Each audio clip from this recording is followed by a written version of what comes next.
على نبيه والوزن والعدل والفضل والنظم والعزم بالجزم بوحدته بكبريائي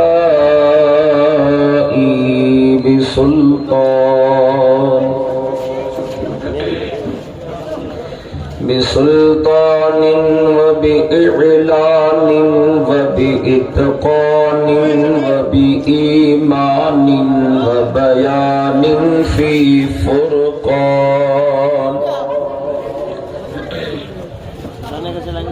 وحده لا شريك له وحده بوحدة موحد بوحدة موحدة وحيدا وأحدا بلا مدد وجدد ونصب ووصف وجدد ونصب ووصف في الكمال لا شريك له ولا نظير له ولا مثل له ولا مثال له ولا وزير له ولا مقارن له ولا مكاظم له ولا مضاني له ولا مضاني له ولا مضاري له ولا جلد بلد ولد جسد رسو جسو نسو عصم له ولا جذب وصف عيب كاب بيت خصم له ولا مقارن له ولا مكاظم له ولا مضاني له ولا مضاري له ولا مناظر له ثم نشهد أن لا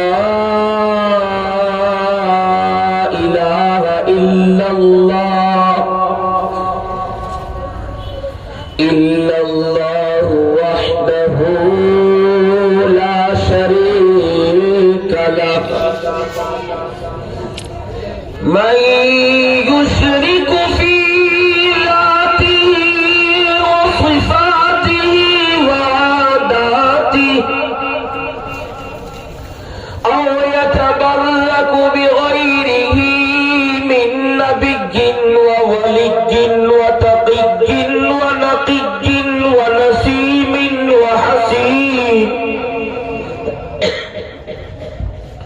وحسين وجميل وصغير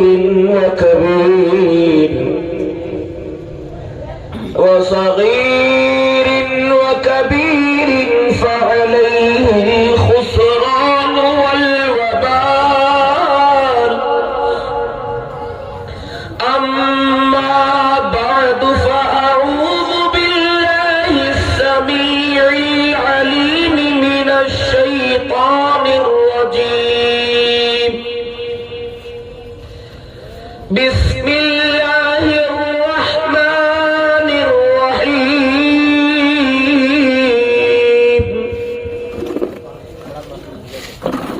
لا تعتذروا قد كفرتم بعد إيمانكم آمنت بالله صدق الله العظيم وبلغنا رسول النبي الأمين المتين الإطمئنان الكريم ونحن على ذلك لمن الشاهدين والشاكرين والحمد لله رب العالمين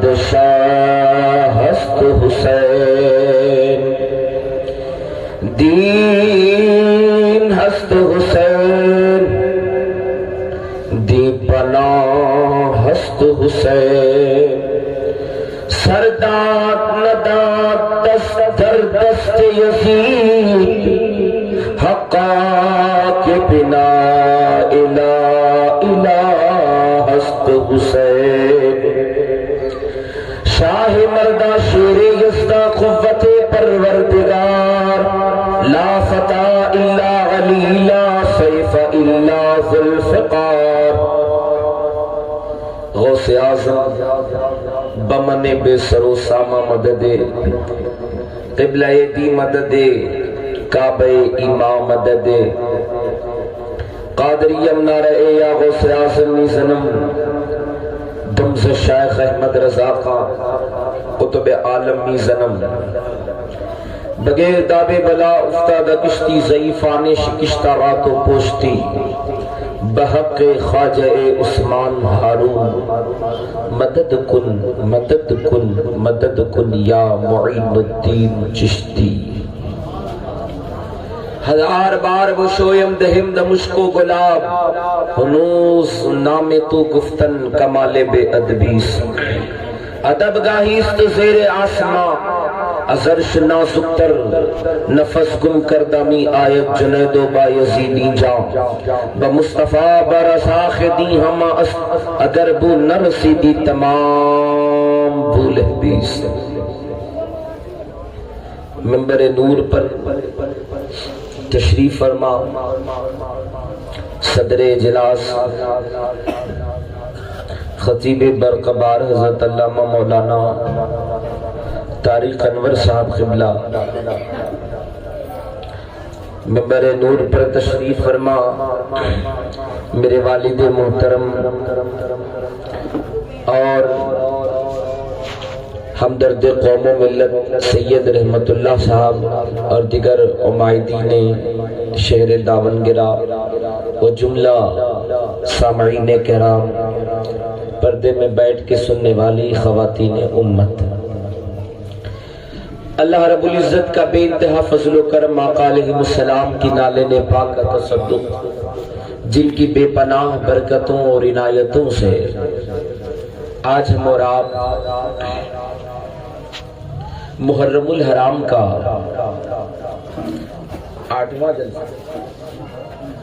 8واں جلسہ منانے کے لیے جمع ہیں۔ اللہ تبارک و تعالی ہم تمام کی عظیم حاضری کو اپنی بارگاہ میں شرف قبولیت عطا فرمائے اور ذریعہ نجات بنائے۔ اہل سنت و جماعت کے دستور کے مطابق سب سے پہلے اپنی اور کل کائنات کے مرکز عقیدت انبیاء کے خطیب زخم خوردہ انسانیت کے طبیب لمبے لمبے ہاتھوں سے بھیک دینے والے آقا اندھیرے قبر میں تشریف لانے والے آقا ابو جہل کی لائی ہوئی ککریوں کو کلمہ پڑھانے والے آقا حبیب یمنی کے سامنے چاند کو 2 ٹکڑے فرمانے والے آقا صدیق اکبر کے زانوں پر سر رکھ کر آرام فرمانے والے آقا تمہارا ہمارا گزر پلسرات پر ہوگا اس وقت رب سلیم رب سلیم رب سلیم کی صدائیں بلند کرنے والے آقا اپنی شفاعت کبریٰ سے ہم تمام کو جنت میں پہنچانے والے آقا جناب احمد مجتبیٰ محمد مصطفیٰ صلی اللہ تعالیٰ علیہ وسلم کی بارگاہ گوہر بار میں درود پاک کا تحفہ پیش کریں پلٹ پڑے بابا دے بلند اللہم صلی علی سیدنا و مولانا محمد معدن الجود الکرم منبعی العلم والحکم بارک وسلم صلاۃ و سلام علیک یا رسول اللہ صلی اللہ تعالی علیہ وسلم پورا مجمع نبی اور آل نبی کی بارگاہ میں ایک مرتبہ اور بلند آواز سے درود پاک پڑھیں سیدنا و مولانا محمد طب القلوب دوائیہ وعافیت الابدان و شفائیہ ونور الابصار و ضیائیہ وآلہ وصحبہ دائما ابدا سرمدا جو برکاتیہ مسجد کے جو کمیٹی کے ذمہ داران ہیں وہ تھوڑا چیئر کا انتظام کریں بہت سارے احباب کھڑے ہیں کیونکہ آج کی جو گفتگو ہے سنجیدہ گفتگو ہے کیونکہ تمامی حضرات اطمینان قلبی کے ساتھ بیٹھنا ہے اور گفتگو کو سننا ہے اس لیے جو بچے کرسیوں پہ بیٹھے ہیں وہ اٹھ جائیں، آپ کے لیے فرش بچھا دیا گیا ہے، وہ بچے نیچے بیٹھے ہیں، جو بڑے کھڑے ہیں ان کے لیے کرسیاں دے دیں۔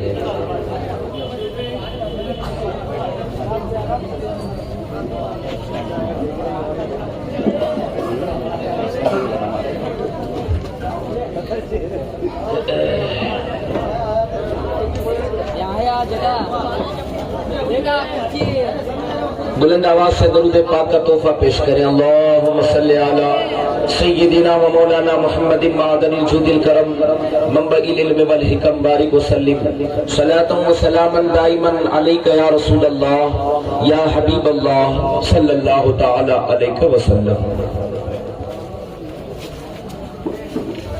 حضرات محترم،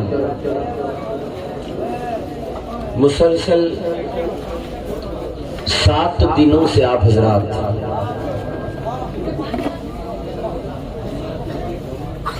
بیٹا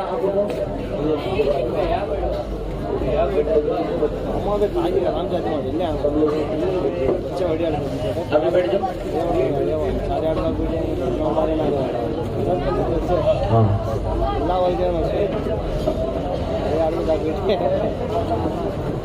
توجہ میری طرف رکھیے، توجہ ہے آپ لوگوں کی؟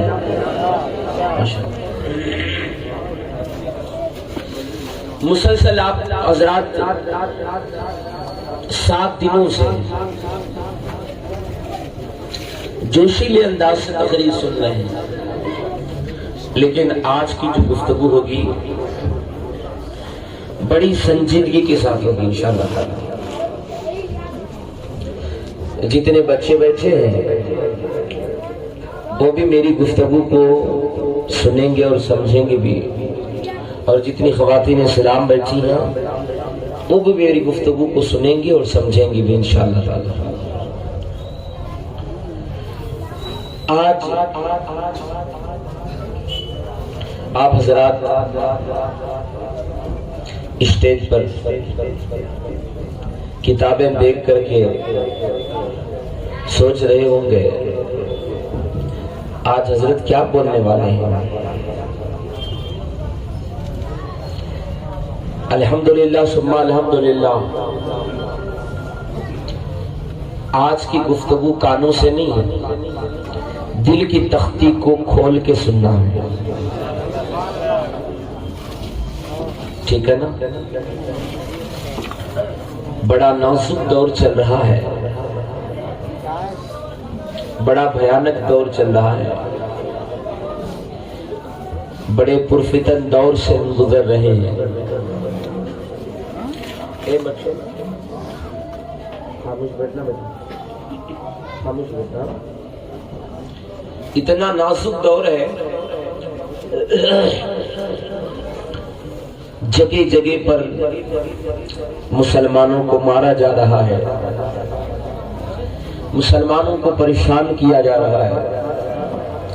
جب بھی اخبار اٹھاؤ تو تمہیں فوراً سرخیوں میں یہی نظر آتا ہے کہ فلاں مسلمان پہ حملہ کیا گیا، سرخیوں میں یہی نظر آتا ہے کہ مساجد کو جلا دیا گیا،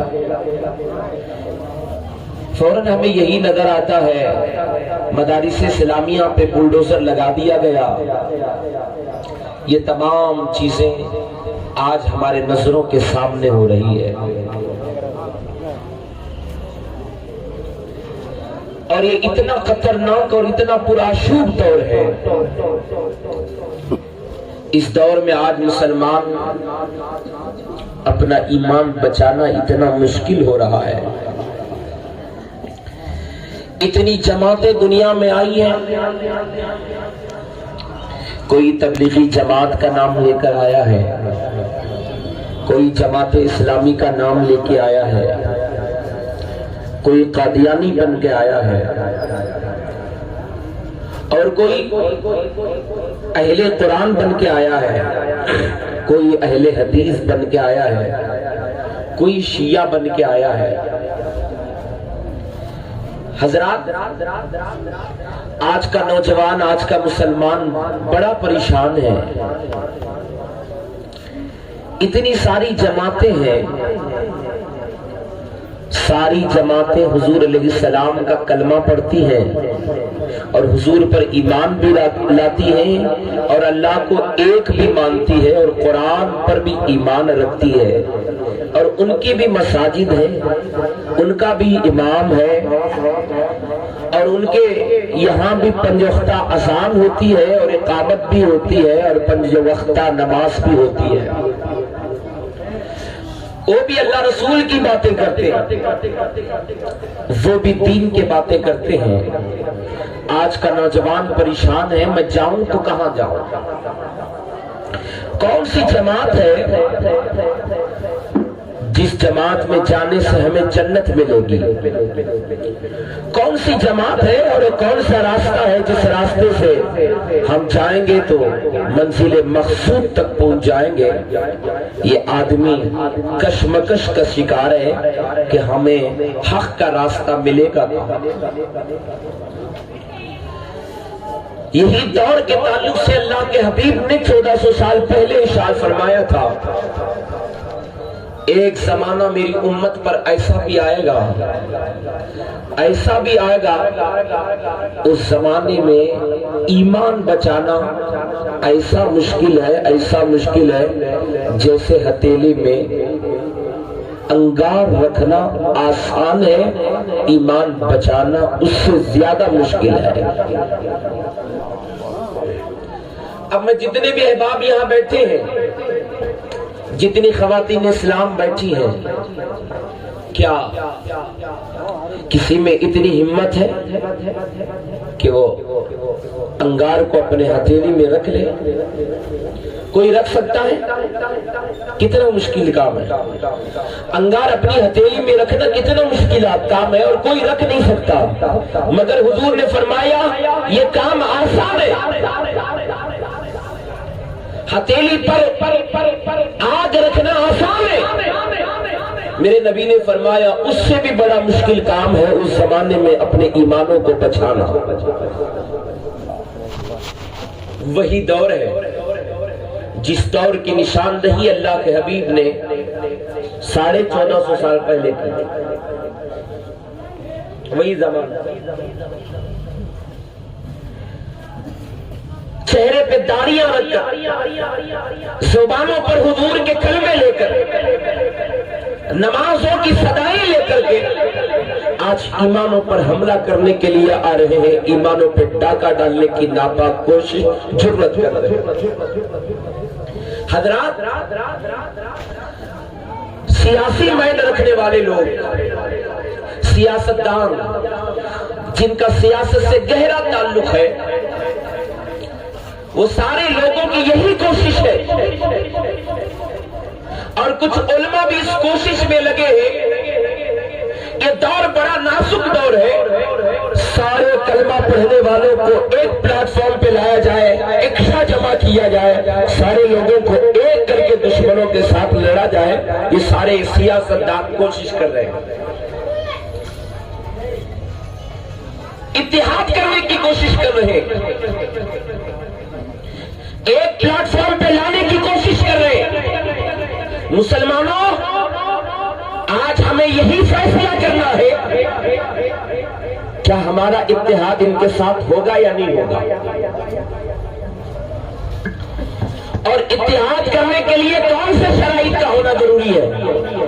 اتحاد ہوگا تو کیسے اتحاد ہوگا؟ اگر اتحاد ممکن ہے تو کیا جائے، مگر یہ دیکھنا ہے اتحاد ممکن ہے یا نہیں ہے۔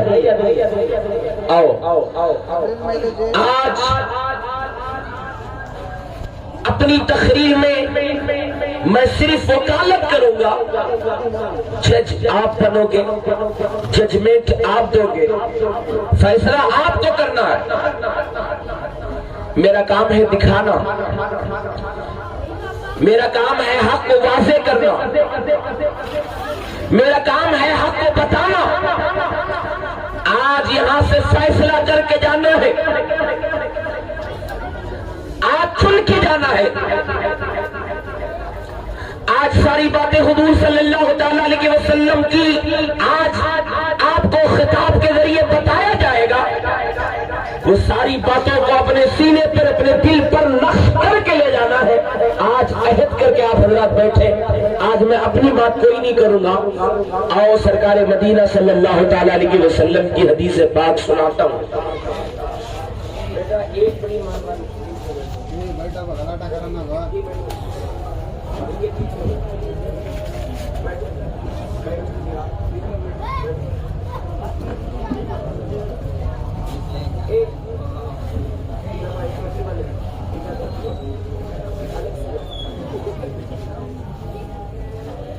درود پاک پڑھ لیں. اللہ سیدنا و مولانا محمد بارک وسلم صلاۃ و سلام علیک یا رسول اللہ صلی اللہ تعالی علیہ وسلم.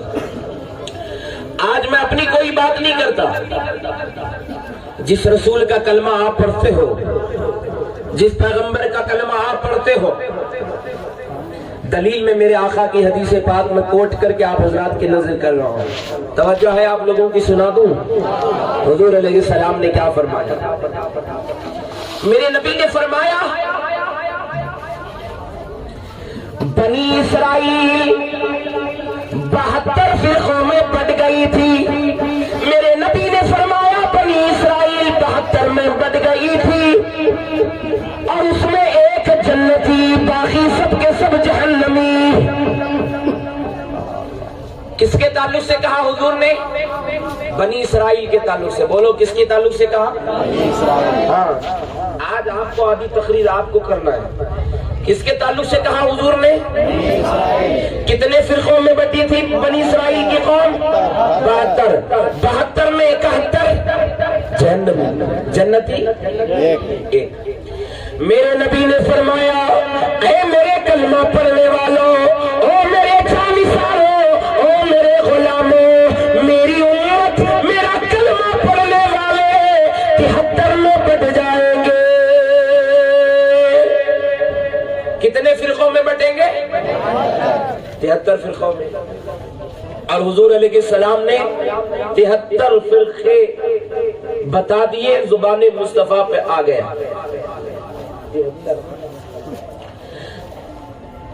مجھے اپنا ایمان اور عقیدہ بتاؤ. اللہ کے حبیب نے جس بات کو کہہ دیا, خدا کی عزت و جلال کی قسم, آسمان نیچے آ سکتا ہے, زمین اوپر جا سکتی ہے, نظام بدل سکتا ہے, سورج نکلنا بند ہو جاتا ہے, لیکن زبان مصطفیٰ سے نکلی ہوئی بات کبھی غلط نہیں ہوتی. نبی نے کہہ دیا ہے تو وہ ہو کے رہے گا. حضور نے کہا 73 فرقے ہوں گے. کتنے فرقے ہوں گے؟ 73 فرقے ہوں گے. حضور علیہ السلام نے آگے ارشاد فرمایا, کیا فرمایا؟ کلہم فی النار, سب کے سب جہنم میں جائیں گے, الا ملت واحدہ, صرف ایک فرقہ جنتی ہوگا. کتنے فرقے جنت میں جائیں گے؟ سب بولو ایک. چلیں اب سارے لوگ مل کر کے کوشش کریں گے 2 فرقوں کو جنتی بنائیں. ہو سکتا ہے؟ سب مل کے بولو ہو سکتا ہے. پوری دنیا والے مل کے اگر یہ کوشش کریں جنتی فرقے 2 ہو سکتا ہے؟ ہو سکتا ہے. بولو جنت میں ایک ہی فرقہ جائے گا, ایک ہی فرقہ جائے گا, ایک ہی جنت میں جائے گا. اور اس حدیث پاک پر تمام علماء کا اجماع ہے. اس حدیث پاک کو اہل حدیث کے علماء بھی مانتے ہیں, اس حدیث پاک کو تبلیغی جماعت کے علماء بھی مانتے ہیں, اس حدیث پاک کو جماعت اسلامی کے علماء بھی مانتے ہیں, دیوبندی سب کے سب مانتے ہیں. اس حدیث پاک کو سب مانتے ہیں. یہ حدیث سند کے ساتھ موجود ہے. اس حدیث پاک کے جو راوی ہے وہ کمزور راوی نہیں ہے, کمزور راوی نہیں. اگر یہ حدیث پاک کو اگر کوئی ٹھٹلا دے، اس راوی کی حدیث کو ہم نہیں مانتے، خدا کی عزت کی قسم ہزاروں احادیث کریمہ اسی صحابی رسول سے مروی ہے، ہزاروں احادیث کو ٹھوکر مارنا پڑے گا، یہ ناممکن بات ہے، ماننا پڑے گا۔ جنتی فرقہ ایک سمجھ میں آ گیا نا؟ آپ تک میں اپنی بات پہنچانے میں کامیاب ہو رہا ہوں یا نہیں؟ سمجھ رہے ہیں نا میری بات؟ جنت میں ایک فرقہ جائے، ایک فرقے میں اب جنتی فرقہ کون سا ہے میں نہیں کہوں گا، کہنا تو آپ کو ہے۔ جنتی فرقہ کون سا ہوگا؟ دعویٰ تو سب کرتے ہیں، تبلیغی جماعت والے، ان سے پوچھو 73 فرقے ہوں گے، جنتی فرقہ کون سا ہے؟ تو وہ اپنے آپ کو کہیں گے جنتی فرقہ ہم ہیں۔ جنت میں ایک تو جائے گا نا، ٹھیک ہے۔ جماعت اسلامی والوں سے پوچھو جنتی فرقہ کون سا ہے، تو جماعت اسلامی والا بھی یہی کہے گا جنتی ہم ہیں۔ اہل حدیث سے پوچھو جنتی فرقہ کون سا ہے، تو یہی کہیں گے جنتی فرقہ ہم ہیں۔ توجہ ہے؟ قادیانی سے پوچھو 73 فرقے ہوں گے نبی کی امت میں، جنتی فرقہ کون سا ہے، تو وہ بھی کہے گا جنتی ہم ہیں۔ تھوڑی دیر کے لیے مان کے چلیے، سمجھا رہا ہوں، غور سے سنیے گا، تھوڑی دیر کے لیے مان۔ تبلیغی جماعت اگر جنتی ہے، بقیہ جتنی جماعتیں ہیں وہ سب کے سب جہنمی۔ اہل سنت و جماعت والے بھی معاذ اللہ تھوڑی دیر کے لیے جہنمی، جتنی جماعتیں ہیں سب جہنم۔ تھوڑی دیر کے لیے مان لو اہل حدیث اگر جنتی ہے تو بقیہ جتنی جماعتیں ہیں سب کے سب جہنم۔ جماعت اسلامی والے اگر جنتی ہے تو بقیہ جتنی جماعتیں ہیں سب کے سب جہنمی۔ توجہ ہے آپ لوگوں کو؟ ایک جنتی تو سب جہنمی، تبلیغی جماعت جنتی ہے تو بقیہ سب جہنمی، اہل حدیث جنتی ہے تو بقیہ سب جہنمی، قادیانی جنتی ہے تو بقیہ سب جہنمی۔ میں پوچھنا چاہتا ہوں تبلیغی جماعت والوں سے، اے تبلیغی جماعت والوں، اگر تم جنتی ہو تو تمہارے فتوے کی روشنی میں، نبی کی حدیث کی روشنی میں اہل سنت و جماعت کے فرقے والے جہنمی ہو گئے۔ اگر جہنمی ہو گئے تو سنی امام کے پیچھے نماز پڑھتے کیوں ہو؟ اگر ہم جہنمی ہیں تو جہنمی امام کے پیچھے نماز کیوں پڑھتے ہو؟ جماعت اسلامی والوں سے پوچھو، جماعت اسلامی والوں تم جنتی ہو تو اہل سنت و جماعت کے امام کے پیچھے نماز پڑھتے کیوں ہو؟ اے اہل حدیث ہو تم جنتی ہو تو اہل سنت و جماعت کے امام کے پیچھے نماز پڑھتے کیوں ہو؟ سب کو کہنا پڑے گا نماز ہوتی ہے اس لیے پڑھتے ہیں۔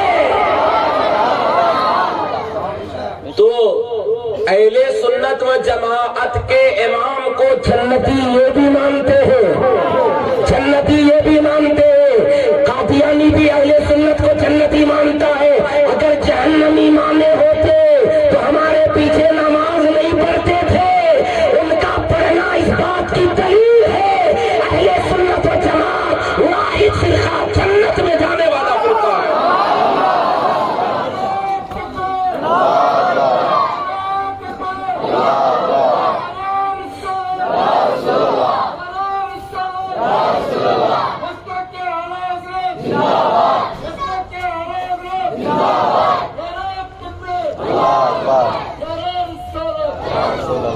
اہل سنت و جماعت کے اماموں سے پوچھو، اہل سنت و جماعت کا ادنا خادم اہل سنت و جماعت کی نمائندگی کرتا ہوا بیٹھا ہے اسٹیج پر، ذمہ داری سے بول رہا ہوں، اہل سنت و جماعت کے تمام مفتیان کرام کے فتاوے اٹھا کے پڑھو، اہل سنت و جماعت کا ہر عالم یہی کہے گا کسی فرقہ باطلہ کے پیچھے نماز نہیں ہوتی۔ سارے فتوے یہ مگر اہل سنت و جماعت کا فتویٰ ایک، تو اس کا مطلب یہ ہے کہ اہل سنت و جماعت والے صرف اہل سنت و جماعت کو جنتی سمجھتے ہیں اور باقی سب کو جہنمی سمجھتے ہیں۔ آؤ حضور علیہ السلام کی حدیث پاک سناتا ہوں۔ میرے نبی کونین صلی اللہ تعالیٰ علیہ وسلم سے یہ سوال 1400 سال پہلے کر لیا گیا۔ کرم فرمایا صحابہ نے پوچھا یا رسول اللہ صلی اللہ تعالیٰ علیہ وسلم فداک امی و ابی یا رسول اللہ، ہماری ماں ہمارے باپ آپ کے قدموں میں قربان ہو، اے اللہ کے حبیب ہم پر یہ کرم فرما دے، یا رسول اللہ ہمیں یہ بتا دے جنتی فرقہ کون سا ہے؟ سے بولو سبحان اللہ، جنتی فرقہ کون سا ہے؟ میرے نبی نے ارشاد فرمایا اے میرے صحابہ ما انا علیہ و اصحابی، میرے اور میرے صحابہ کے طریقے پر جو چلے گا وہ جنتی ہے۔ میرے سے مراد نبی کی سنت ہے۔ کیا ہے؟ بولو کیا ہے؟ نبی کی سنت۔ میرے صحابہ کا، میرے اور میرے صحابہ کے طریقے پر، صحابہ سے مراد جماعت۔ کیا ہے؟ زور سے بولو نا بھائی، جماعت۔ نبی سے مراد سنت، صحابہ سے مراد جماعت، دونوں ملاؤ، بولو بولو، دونوں ملاؤ، سنی جماعت۔ تو حضور نے ڈکلیئر کر دیا جنتی فرقہ اہل سنت و جماعت ہے۔ جنتی فرقہ کون سا ہے؟ اہل سنت و جماعت۔ تو پھر صحابہ نے پھر پوچھا یا رسول اللہ صلی اللہ تعالی علیہ وسلم جنتی فرقے کی پہچان تو آپ نے بتا دی، جہنمی فرقے کی پہچان بھی بتا دیں۔ جہنمی فرقے کی پہچان، غلام ربانی اپنی طبیعت سے نہیں کہہ رہا، اٹھاؤ سیاہ ستہ کی احادیث کی کتابیں پڑھو، اللہ کے حبیب نے جہنمی فرقے کی پہچان بتائی۔ حضور نے فرمایا یکون فی آخر الزمان دجالون کذابون یأتونکم من الاحادیث بما لم تسمعوا انتم ولا آباؤکم فإیاکم وإیاہم لا یضلونکم ولا یفتنونکم۔ جہنمی فرقے کی پہچان سنیے کیا کہا نبی نے؟ آخری زمانے میں، یکون فی آخری الزمانے، آخری زمانے میں ایسا گروہ نکلے گا، ایسی جماعت نکلے گی، وہ ایسی باتیں لے کے آئیں گے نہ تم نے سنی ہوگی نہ تمہارے باپ داداؤں نے سنی ہوگی۔ جہنمی فرقے کی پہچان حضور نے کیا بتایا؟ وہ ایسی باتیں لے کے آئیں گے نہ تم نے سنی ہوگی نہ تمہارے باپ داداؤں نے سنی ہوگی۔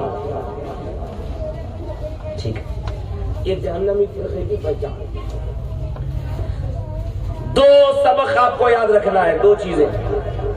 جنتی فرقے کی پہچان کیا حضور نے بتایا؟ نبی اور نبی کے صحابہ کے طریقے پر جو چلے وہ، بولو نا، نبی اور صحابہ اکرام کے سنتوں پر عمل کرنے والے۔ نہیں بولنا ہے یار، ہمارے سنیوں کی یہی خراب عادت ہے، ایک کان سے سنتی دوسرے کان سے چھوڑتی۔ غور سے سنیے گا، عقیدے کی باتیں ہو رہی ہے، صرف نعرہ لگانا آتا ہے۔ غور سے سنیے گا، آج سنجیدگی کے ساتھ میں گفتگو کر رہا ہوں، غور سے سنیے۔ صرف وہابی دیوبندی آپ کو سوال کرتا ہے میلاد منانا کہاں ہے، 11ویں کرنا کہاں ہے، آواز کو دھیان دیجیے، محرم کے جلسے منانا کہاں ہے، شربت بنانا کہاں ہے؟ جب سے ان کے مولویوں نے کوا کھانا جائز لکھا ہے تب سے کہہ رہے ہیں کہاں ہے، کہاں ہے؟ شربت بنانا کہاں ہے؟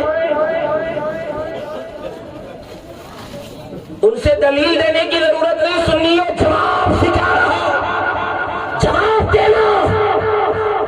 اگر کوئی تبلیغی جماعت کا آدمی ملے اور تمہیں کہے شربت بنانا کہاں ہے، 11ویں بنانا کہاں ہے، 12ویں کا جلوس نکالنا کہاں ہے، شربت بنانا، سبیل لگانا، کھچڑا بنانا کہاں ہے، سینہ ٹھوک کے جواب دینا سنیوں کی قسمت میں ہے،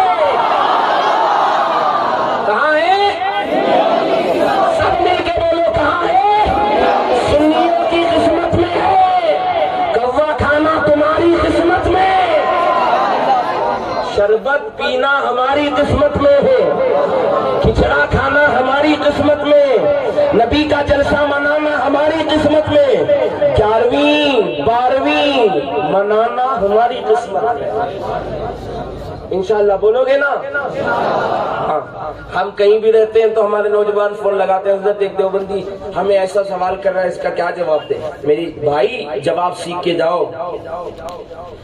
جنتی فرقے کی پہچان حضور نے کیا بتائی؟ نبی اور صحابہ کے نبی کے صحابہ کے طریقے پر جو چلے وہ جنتی۔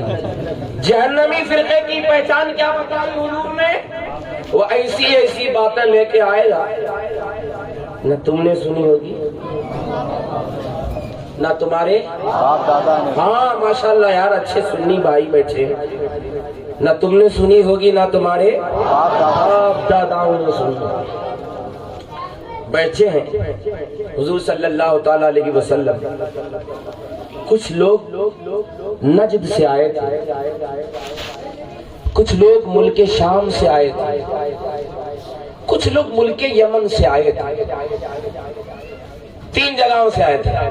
کہاں سے؟ ملک شام ماشاءاللہ، ملک اور ملک یمن، اور اس کے بعد ملک، ہاں وہ آبی نام بدل کے ریاض رکھے ہیں، سنی آپریشن کرتے ہیں نا، اس لیے نجد کا نام بدل کر کے ریاض رکھیں۔ نام بدلنے سے فطرت نہیں بدلتی، ہاں 3 جگہ سے آئے حضور کی بارگاہ میں بیٹھے ہوئے تھے۔ ملک شام اور ملک یمن کے لوگ بولے یا رسول اللہ ہمارے ممالک کے لیے دعا فرمائیں۔ میرے آقا کے نبوت والے ہاتھ اٹھ گئے، میرے نبی نے فرمایا اللہم بارک لنا فی شامنا، اللہم بارک لنا فی یمننا،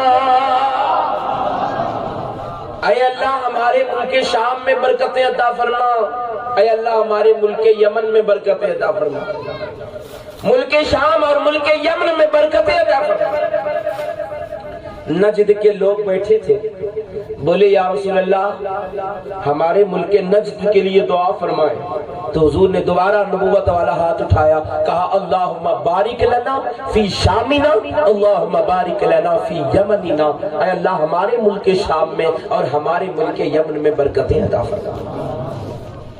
حضرات محترم ذرا غور فرمائیں، میرے نبی نہ ملک شام کے رہنے والے تھے نہ ملک یمن کے رہنے والے تھے، ان دونوں ممالک کو میرے آقا نے فرمایا اے اللہ ہمارے ملک شام میں، زور سے بولو ہمارے ملک یمن میں۔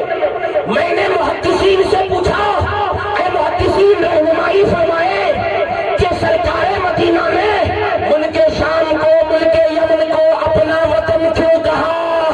محدثین نے فرمایا اللہ کے حبیب نے ملک شام اور ملک یمن کو اپنا وطن اس لیے فرمایا، ملک یمن کا تعلق حضرت خواجہ اویس کرنی سے تھا اور ملک شام کا تعلق انبیاء سے تھا۔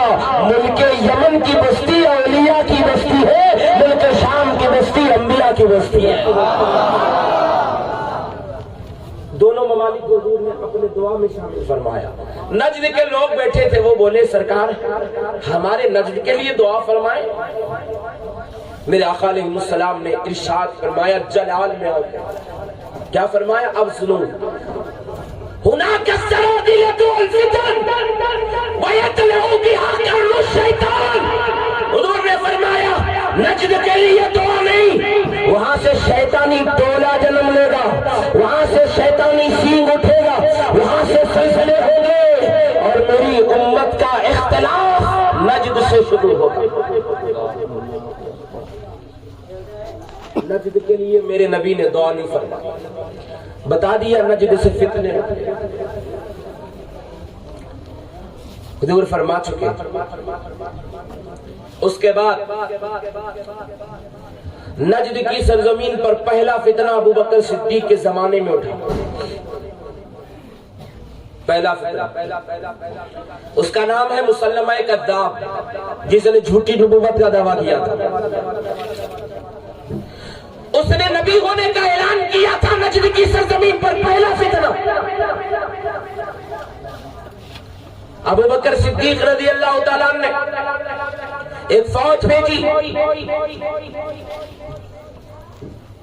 جو اس کی بہکاوے میں آ کے مرتد ہو گئے تھے، مسلمہ کذاب کی صفوں میں چلے گئے تھے۔ ابو بکر صدیق رضی اللہ تعالیٰ نے ایک قانون بنایا تھا، وہ قانون یہ تھا جو جنگ بدر میں جتنے بھی صحابہ کرام گئے تھے، جنگ بدر کے بعد وہ کوئی بھی جنگ میں نہ جائے، بدری صحابہ کو دنیا میں رہنا ہے تاکہ بار بار بدری صحابہ کرام کی ہم زیارت کر سکے، تاکہ دنیا والے دیکھ لیں بدری صحابہ کے احسانات اسلام پر کتنے عظیم ہیں۔ بدری صحابہ کو کہیں جانے نہ دیا جائے گا۔ جب مسلمہ کذاب نے نجد کی سرزمین پر جھوٹی نبوت کا دعویٰ کیا، ابو بکر صدیق نے وہ قانون کو توڑ دیا، توڑ کے فرمایا مسلمہ کذاب کے خلاف بدری صحابہ بھی جائیں گے اور جتنے صحابہ ہیں سب کے سب جائیں گے، بدبخت کو ایسا سزا دیں گے دنیا یاد رکھے گی۔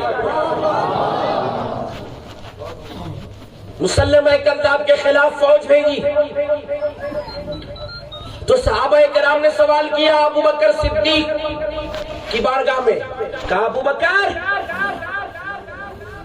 ہم جنگ کرنے کے لیے جا رہے ہیں، وہ آنے والے یہودی نہیں، نصرانی نہیں، ان کے سروں پہ چوٹیاں نہیں،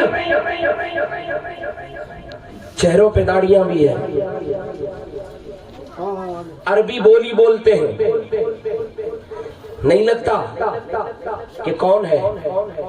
ابو بکر اتنا رہنمائی فرما دے کہیں ایسا نہ ہو کہ ہم اپنے ہی آدمی کو دھوکے سے نہ مار دیں، کیونکہ ہمیں جنگ کرتے وقت پتہ نہیں چلتا، کیونکہ وہ بھی داڑھی والا ہوتا ہے، وہ بھی عربی زبان بولتا ہے، ہمیں شبہ ہو تو کیا کریں۔ ابو بکر صدیق نے ایک ایسا جملہ بتایا، خدا کی قسم 14 صدیاں گزر گئی، الحمدللہ وہ جملے کا استعمال کوئی اور جماعت والے نہیں کر رہے ہیں، صرف جنتی جماعت کر رہی ہے۔ ابو بکر صدیق نے فرمایا اے نبی کے غلاموں، میرے ساتھیوں، تمہارے سامنے اگر کوئی مسلمہ کذاب کا ماننے والا آ جائے، غدار آ جائے، تمہیں شبہ ہو یا اپنا ہے یا غیر، تو اس کے سامنے کہنا یا محمد، کیا کہنا؟ یا محمد کہنا۔ اے صحابہ، یا محمد کے جواب میں وہ بھی یا محمد کہے تو سمجھ لینا اپنا ہے اپنا، اور یا محمد کے جواب میں یا محمد نہ کہے گردن اڑا دینا۔ پتا کیا چلا؟ اس زمانے میں ابو بکر صدیق ہوتا اس مسجد کو مٹا دیتا جس مسجد میں یا نبی یا رسول نہ پڑھا جاتا۔ خدا کی قسم، یا نبی یا رسول اہل سنت و جماعت کی پہچان ہے، یا رسول اللہ کہنا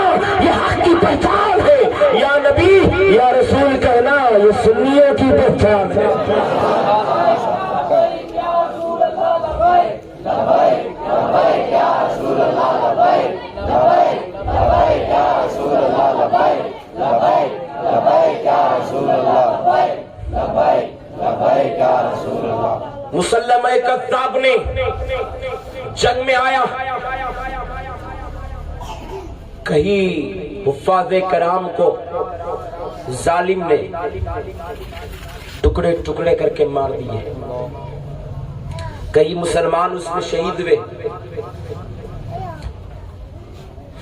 نبی کا ایک صحابی حبشی سے آ گیا، تلوار لے کر کے مسلمہ کذاب کو ڈھونڈ رہا تھا۔ مسلمہ کذاب سامنے ملا، اس نیزے سے ایسا مارا، تلوار سے ایسا وار کیا، اسپاٹ پہ موت۔ سبحان اللہ۔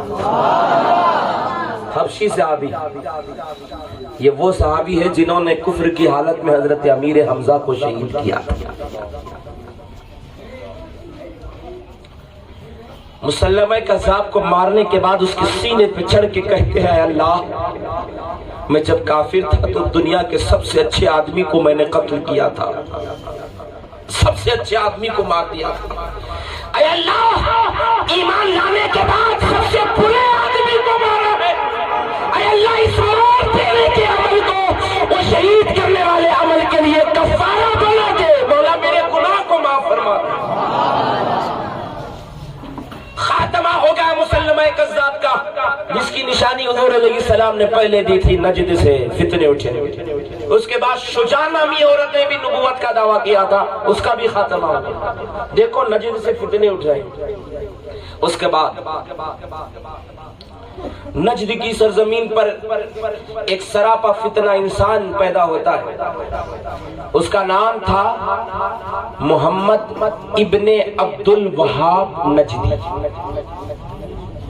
کیا نام تھا اس کا نام؟ محمد ابن عبد الوہاب نجدی۔ یہ وہ پہلا شخص ہے۔ فتنہ بتا رہا ہوں امت کا کہاں سے ہوا، تم بٹ کیسے گئے وہ بتا رہا ہوں، آج 73 فرقے کیسے وجود میں آئے میں وہ بتا رہا ہوں۔ نجد کی سرزمین پر محمد ابن عبد الوہاب نجدی پیدا ہوا۔ اس نے ایک کتاب لکھی، اس کا نام التوحید رکھا۔ کیا نام رکھا؟ التوحید کتاب لکھا۔ روئے زمین پر جتنی کتابیں لکھی گئی، جتنے روایات، جتنے احادیث لکھے گئے، خدا کی قسم پوری نبی کی شان اور عظمت کو ذکر کیا گیا، نبی کے مقام کو بتایا گیا، نبی کے مراتب کا ذکر کیا گیا، نبی کے معجزات کا ذکر کیا گیا، نبی کے کمالات کا ذکر کیا گیا، نبی کریم صلی اللہ تعالیٰ علیہ وسلم کے اسوہ حسنہ کا ذکر کیا گیا، نبی کی صورت کا ذکر کیا گیا، نبی کی سیرت کا ذکر کیا گیا۔ یہ ابن عبد الوہاب نجدی یہ سب سے پہلا شخص ہے جس نے اس کتاب کے اندر میرے اور آپ کے نبی کی گستاخی کی۔ سب سے پہلے نجد کی سرزمین پر حضور کی گستاخی کرنے والا سب سے پہلا شخص کتابوں میں محمد ابن عبد الوہاب نجدی۔ اس نے جب گستاخی کی، سعودی عربیہ کے اندر یہ کتابیں مفت میں تقسیم کی گئی۔ اب سنیے، اسے کہتے ہیں ایمان۔ جیسے ہی بیٹے نے کتاب لکھی، کتاب منظر عام پہ آئی، بیٹے کو سب سے پہلے کافر کا فتویٰ دینے والا کوئی اور نہیں، اس کا باپ عبد الوہاب نجدی تھے، جنہوں نے سب سے پہلے بیٹے کو کافر کہا۔ نہیں کیا، فرمایا مردود یہ کافر ہے۔ آج جذبات میں آ کر کے عبد الوہاب نجدی کو برا بھلا کہہ دیتے ہیں۔ میں کہنا چاہتا ہوں میرے بھائی، کتابوں کا مطالعہ کرو۔ عبد الوہاب نجدی رحمت اللہ تعالیٰ نے بڑے عاشق رسول تھے اور سنی صحیح العقیدہ تھے۔ ان کا بیٹا مردود تھا جس نے حضور علیہ السلام کی گستاخی کی، اس کا نام محمد تھا، اس لیے علماء اہل سنت اسے ابن عبد الوہاب نجدی کہتے ہیں۔ یہاں تک بات سمجھ گئے نا؟ یہ کتابیں مفت میں بانٹی گئی۔ التوحید کتابوں کو مفت میں تقسیم کیا گیا۔ ہندوستان سے ایک مولوی حج کو گیا تھا. کہاں گیا تھا میرے بھائی؟ کلیجہ دہل جاتا ہے, آنکھوں سے آنسو آ جاتے ہیں. کیا کیا ان ظالموں نے امت کے ساتھ, ذرا غور کریں. ہندوستان کا ایک مولوی حج کرنے کے لیے گیا, اس مولوی کا نام اسماعیل احمد دہلوی. اسماعیل دہلوی, کیا نام اس کا؟ اسماعیل دہلوی. یہ جا کر کے وہ کتاب کو جو مفت میں حج میں تقسیم ہو رہی تھی, وہ کتاب کو انڈیا لایا. انڈیا لایا, لا کر کے خود برباد ہوتا تو ہمیں کچھ فرق نہیں پڑتا تھا, اس کے گھر والوں کو برباد کرتا تو ہمیں کچھ فرق نہیں پڑتا تھا, ظالم لا کر کے خود پڑا ہوتا تو بھی ہمیں کچھ فرق نہیں پڑتا تھا. مگر ہمیں فرق وہاں پڑا, یہ ظالم نے التوحید نامی کتاب لا کر جو عربی میں لکھی گئی تھی اس کا ٹرانسلیشن اردو میں کیا. کیا کیا اس نے؟ اردو میں ٹرانسلیشن کیا. اس کا نام بدل کر کے اس نے نام رکھا تقویۃ الایمان. یہی ہے وہ کتاب. کون سی کتاب؟ یہی ہے التوحید نامی کتاب کو اردو میں بنا کر کے اس کا نام رکھا تقویۃ الایمان. اس کے بارے میں حضور شعر بے شعر اہل سنت فرمایا کرتے تھے, یہ تقویۃ الایمان نہیں تفویۃ الایمان ہے, ایمان کو فوت کر دینے والی کتاب ہے. جب یہ کتاب لکھی گئی, کتاب کے اندر حضور علیہ السلام کی گستاخیاں,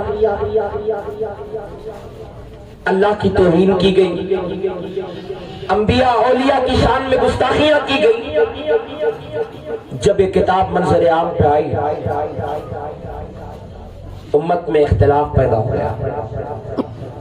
ایک گروہ نکلا جو اسماعیل دہلوی کے ماننے والے ہیں, وہ ایک گروہ بنا لیا, اور ایک گروہ وہ تھا جو تقویۃ الایمان کی کتاب کو نہیں مانا. وہ اس لیے نہیں مانا, الحمدللہ اس زمانے میں بھی اہل سنت کے جید علماء موجود تھے. جب ہندوستان میں کتاب منظر عام پہ آئی تو دلی کی سرزمین پر 250 علماء اہل سنت نے مولوی اسماعیل دہلوی کو کفر کا فتویٰ دیا اور کہا یہ کافر ہے. کتنے علماء نے؟ زور سے بولو. 250 علماء نے اسماعیل دہلوی کو کافر کہا تو اس وقت اعلی حضرت پیدا نہیں ہوئی. یہ بات ہے. لوگ الزام لگاتے ہیں اعلی حضرت امام احمد رضا نے کام کیا ہے. امت میں اختلاف اعلی حضرت سے ہوا ہے. ماذ اللہ, کم بختو تاریخ پڑھو, میرا امام ابھی دنیا میں آیا نہیں تھا. دلی کی سرزمین پر 250 علماء اہل سنت نے کفر کا فتویٰ دیا, اور سب سے پہلے ان کے چاچا اسماعیل دہلوی کے چاچا عزیز اللہ محدث دہلوی نے اپنے بھتیجے کو کفر کا فتویٰ دیا اور کہا یہ کافر ہے. بتائیں کافر اعلی حضرت امام احمد رضا کے کہنے سے کافر نہیں ہے. اس نے جو کفر کیا ہے اس بنیاد پر علماء نے اسے کفر کا فتویٰ دیا ہے. اس کے ماننے والوں میں ایک گروہ ہوا, اور دوسرا گروہ وہ ہوا اہل سنت و جماعت. اور یہ جماعت کو پیدا کرنے والے انگریز تھے. سب سے پہلے مولوی اسماعیل دہلوی کو خریدا گیا کیونکہ نجد کی سرزمین پر فتنہ ابھارنے والے بھی انگریز تھے. انگریز جانتے تھے ہم یہودیوں سے لڑ سکتے ہیں, عیسائیوں سے لڑ سکتے ہیں, سکھوں سے لڑ سکتے ہیں, نصرانیوں سے لڑ سکتے ہیں, پوری دنیا سے لڑ سکتے ہیں, مسلمانوں سے لڑنا ناممکن بات ہے. یہ لوگ اپنی جان سے پیار ہی نہیں کرتے, اپنی جان سے محبت ہی نہیں کرتے. جو کچھ ان کی محبت ہوتی ہے اللہ سے ہوتی ہے اور اللہ کے رسول سے ہوتی ہے. جب بات نبی کی آتی ہے تو بچوں کو بھی لا کر کے نذرانے میں دے دیتے ہیں، اولاد کو بھی لا کے دے دیتے ہیں، خاندان کٹا دیتے ہیں، مگر حضور علیہ السلام کی محبت میں آنچ آنے نہیں دیتے۔ اس لیے ضروری ہے کہ ان میں اختلاف ڈالا جائے۔ مولویوں کے ذریعے یہ کام کیا گیا۔ مولوی اسماعیل دہلوی کو خریدا گیا، قاسم نانوتوی کو خریدا گیا، رشید احمد امبیٹوی کو خریدا گیا، ان مولویوں کو خریدا گیا۔ اسی لیے میرے سنی بھائیوں، یار میرا امام نہ اعلیٰ حضرت، جب علماء اہل سنت کی دستار بندی ہوتی تو ان کے سروں پہ ہاتھ رکھ کر کے گھنٹوں کچھ پڑھ کر کے دم کیا کرتے تھے، ان کے سینے کو بار بار دم کیا کرتے تھے۔ حجت الاسلام حمید رضا آئے، بولے بابا جان کیا بات ہے، کیا بار بار علماء کے سر پہ ہاتھ رکھ کر کے دعا کرتے رہتے ہیں، علماء کو دعائیں دیتے ہیں، دم کرتے رہتے ہیں؟ جواب دیا تھا بریلی کے رضا نے۔ فرماتے ہیں اعلیٰ حضرت بیٹا حجت الاسلام، میں اپنی درسگاہ کے اندر بچوں کو صرف عالم نہیں بناتا، عاشق رسول بھی بناتا ہوں۔ عاشق رسول اس لیے کہ مولوی کبھی کبھی بک سکتا ہے، عاشق رسول کبھی نہیں بکتا۔ مولوی سودا کر دیتے، مولوی بیچ دیتے، اپنا دھرم سب کچھ چھوڑ دیتے، مگر عاشق رسول گردن کٹائے گا، باطل کے آگے جھکائے گا نہیں۔ یہ عاشقوں کا کام ہوتا ہے۔ اس لیے مسلمانوں، تم عالم نہ بنے یہ اچھی بات ہے، عاشق رسول بننا ہے کہ نہیں؟ بکاؤ مولوی بنو گے تو کیا فائدہ، کیا فائدہ؟ پکے بنو، عاشق رسول بنو۔ مولوی کے ذریعے کام لیا گیا۔ اب یہ کتاب منظر عام پہ آئی، باپ بیٹے میں دشمنی، بیٹا باپ کا دشمن، ماں بیٹی کی دشمن، بیٹی ماں کی دشمن، چاچا بھتیجے کا دشمن، بھتیجا چاچا کا دشمن، ماموں بھانجے کا دشمن، بھانجا ماموں کا دشمن۔ خاندان میں انتشار پیدا ہوا، انتشار پیدا اس کتاب نے کی۔ مسلمانوں، ہمارا اصل اختلاف یہ ہے، دوسرا ہمارا اختلاف اس بات پہ نہیں ہے کہ وہ فاتحہ نہیں کرتے ہیں ہم اس لیے اختلاف رکھتے، نہیں۔ حضور علیہ السلام کی عزت پہ حملہ کیا ہے ظالموں نے،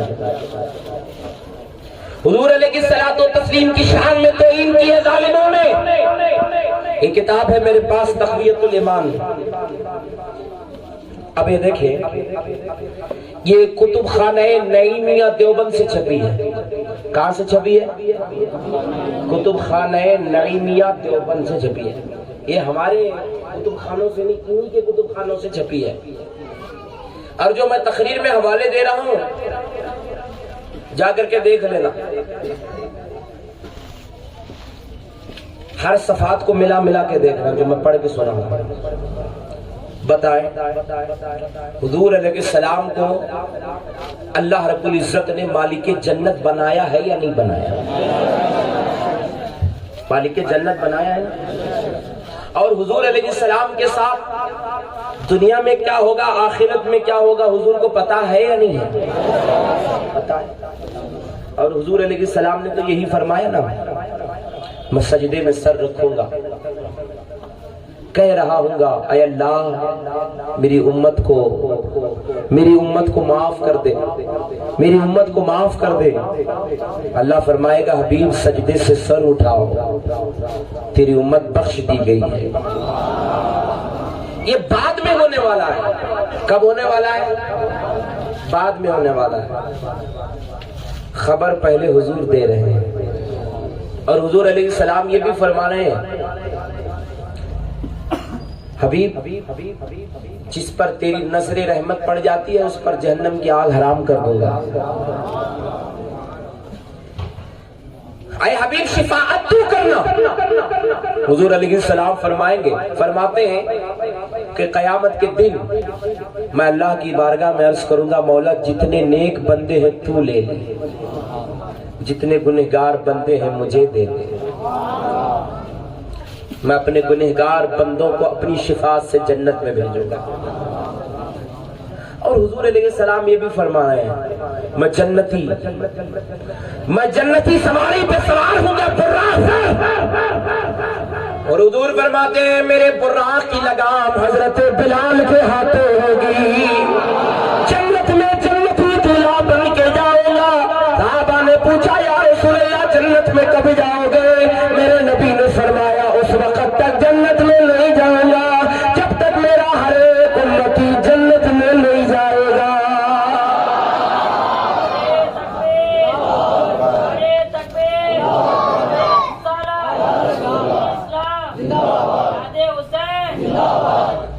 اور حضور علیہ السلام نے قیامت کی منظر کشی بیان فرمائی۔ حضور علیہ السلام نے فرمایا میری امت پیاسی ہوگی، میں اپنے ہاتھوں سے کوثر کا جام بھر بھر کے پلاؤں گا۔ اور حضور فرماتے ہیں قیامت میں میزان کیا جا چکا ہوگا،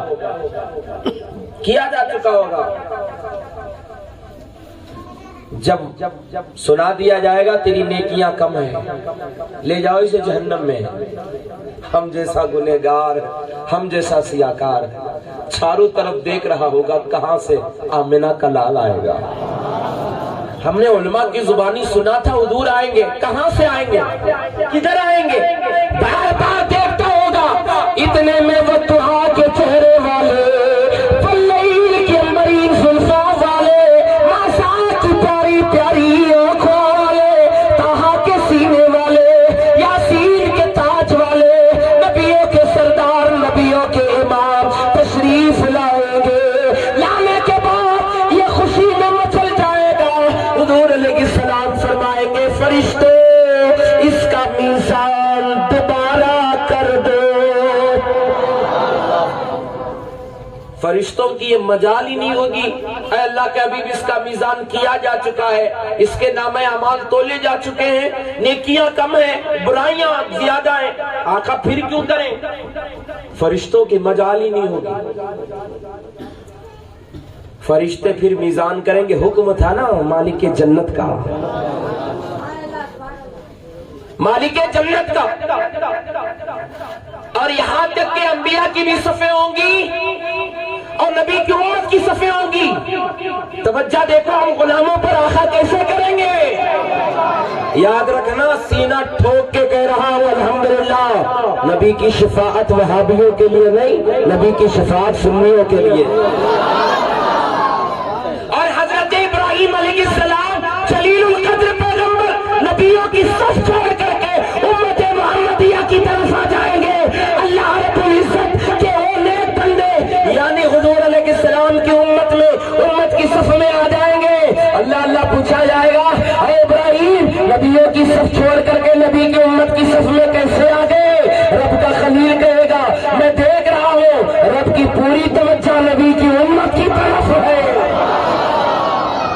اللہ حضور علیہ السلام فرمائیں گے اس کا میزان دوبارہ کرو، دوبارہ میزان کیا جائے گا۔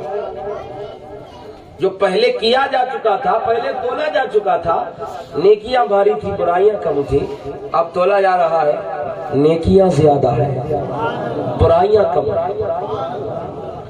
فرشتے عرض کریں گے اللہ کے حبیب اس کا میزان کیا جا چکا تھا، نیکیاں زیادہ تھی برائیاں کم تھی، یا رسول اللہ اب نیکیاں زیادہ کیسے ہو گئی؟ میرے نبی ارشاد فرماتے ہیں دنیا کے اندر اس نے مجھے ایک مرتبہ درود و سلام بھیجا تھا، وہ درود و سلام آج کے لیے بچا کے رکھا تھا،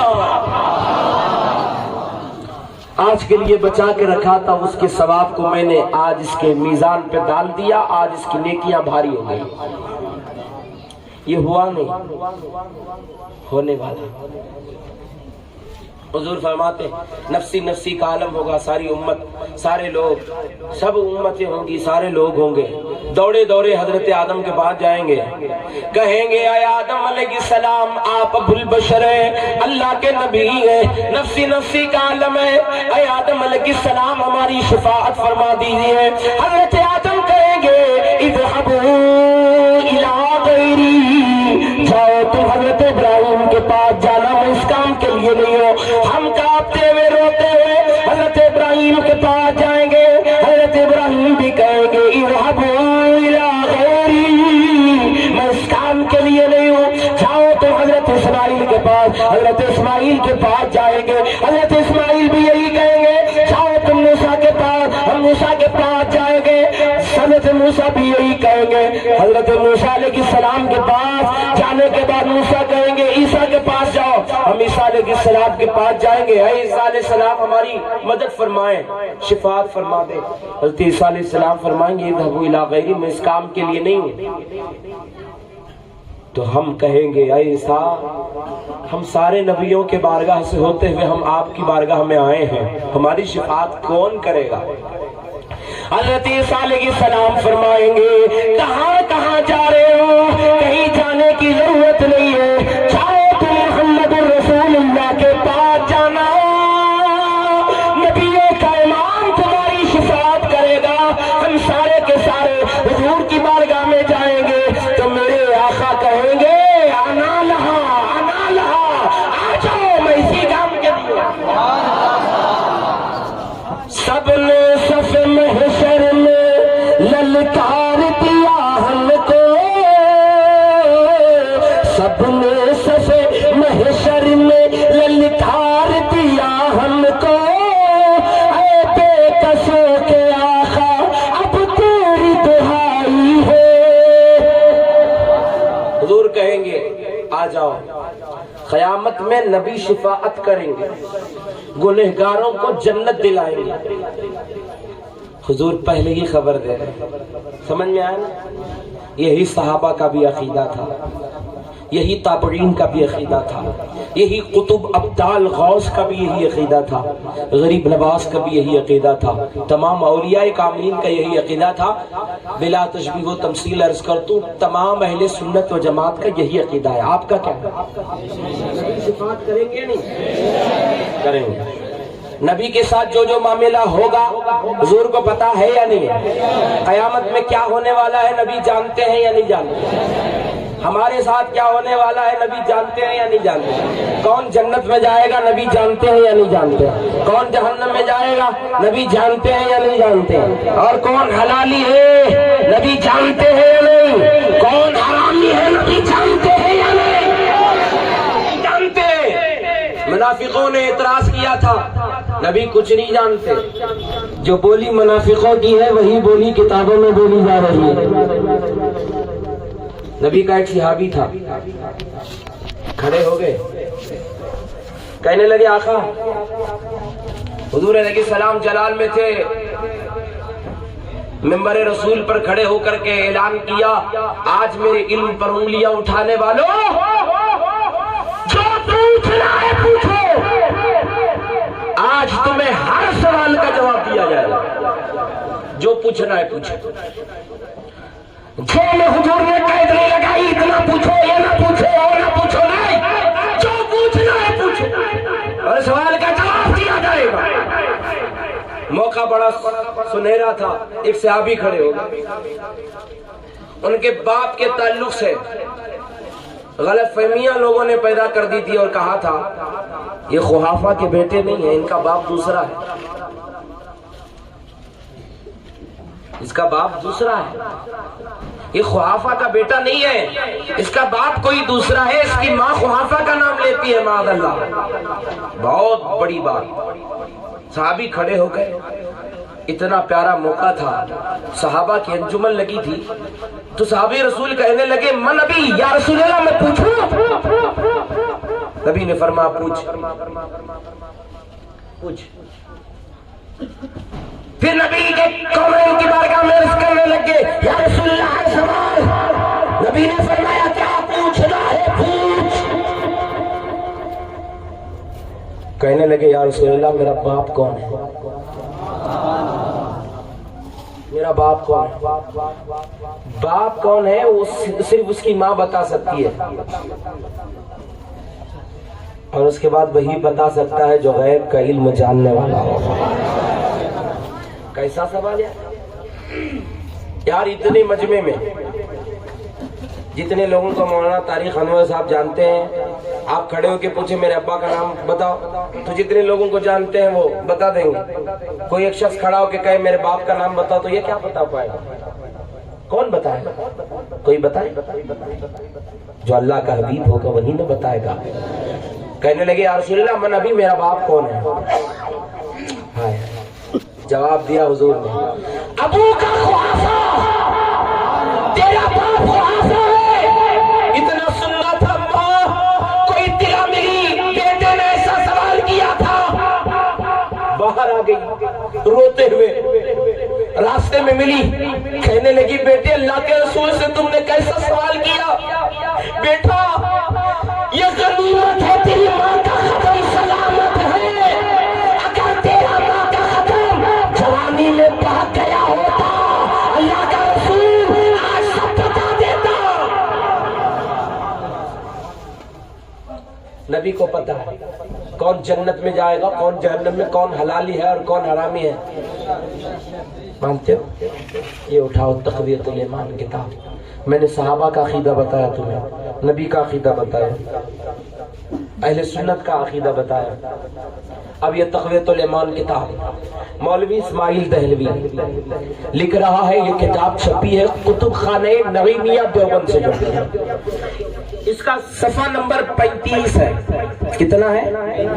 35 صفحہ نمبر ہے۔ اس میں مولوی اسماعیل دہلوی تبلیغی جماعت نے، یہ دیوبندی، یہ نام سنتے سنتے آپ لوگ سن رہے ہو کہ کون سی جماعت بھائی؟ آسان زبان میں سمجھا دو، ٹنڈے۔ سمجھ میں آیا؟ اب تو بالکل سمجھ میں آیا آپ لوگوں کو۔ ٹنڈیا کا مولانا تقویۃ الایمان کتاب کے اندر صفحہ نمبر 35 میں جو چھپی ہے کتب خانہ نعیمیہ دیوبند سے، اس کے اندر لکھ رہا ہے، وہ کیا لکھ رہا ہے اس میں؟ یعنی اللہ پاک بندوں سے دنیا میں یا قبر میں یا آخرت میں 3 منزلیں آدمی کی ہوتی ہے، دنیا، قبر، آخرت۔ 3 نہ ہوتی، آپ یہاں ہے، اس کے بعد دوسری منزل کیا ہے آپ کی؟ قبر، اس کے بعد تیسری منزل کیا ہے؟ آخرت۔ 3 منزلیں، ٹھیک ہے؟ اب تینوں منزلیں کے بارے میں لکھ رہا ہے ٹنڈا کا مولانا، یعنی اللہ پاک بندوں سے دنیا میں یا قبر میں یا آخرت میں جو معاملہ کرے گا اس کا حال کسی کو بھی معلوم نہیں، نہ نبی کو، نہ ولی کو، نہ اپنا حال، نہ دوسروں کا حال۔ معاذ اللہ، معاذ اللہ رب العالمین کا سچ بار معاذ اللہ۔ کیا نبی کو پتا نہیں کہ نبی جنت میں جائیں گے یا جہنم میں؟ کون جنت میں جائے گا نبی کو پتا نہیں؟